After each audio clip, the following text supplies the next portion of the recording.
আমার নতুন আরো একটা ভিডিওতে তোমাদের অনেক অনেক ওয়েলকাম। তোমাদের সাথে এই ভিডিওটা শেয়ার করার জন্য অনেকদিন ধরে ওয়েট করছিলাম, তবে কাজটা শেষ করার জন্য একটু সময় লেগে গেছিল।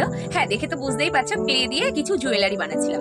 এই কাজটা অনেকদিন ধরেই করবো করবো করে ভাবছিলাম, তবে সাহস সেভাবে করে উঠতে পারছিলাম না। তো ফার্স্টে যেটা বানিয়েছিলাম একটা প্রজাপতি। তো আমি কোনো রকম জিনিসপত্র কিনিনি, সমস্তটাই নিজে হাতে বানিয়েছিলাম।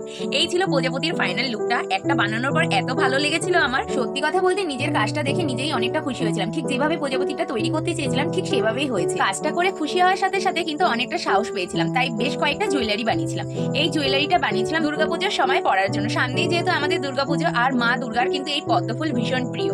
তো তোমাদের এই জুয়েলারিটা কেমন লাগলো জানিও। আর সবশেষে বানিয়েছিলাম বিনা দিয়ে একটা জুয়েলারি। বিনাটা আমার ভীষণ ভালো লেগেছে। আর এই নেক পিসটা আমি কালার করার জন্য এতটা এক্সাইটেড ছিলাম যে আমি একটা ভিডিও নেবো, সেটা করতেই ভুলে গেছিলাম। যাই হোক, এটা ছিল ফাইনাল লুক। তো সমস্ত আমার ক্লে জুয়েলারিগুলো আমার কমপ্লিট হয়ে গেছে। তোমাদের কোন জুয়েলারিটা বেশি ভালো লাগলো কমেন্ট করে জানিও। আর এদিকে আমি তোমাদের একবার করে প্রত্যেকটা জুয়েলারি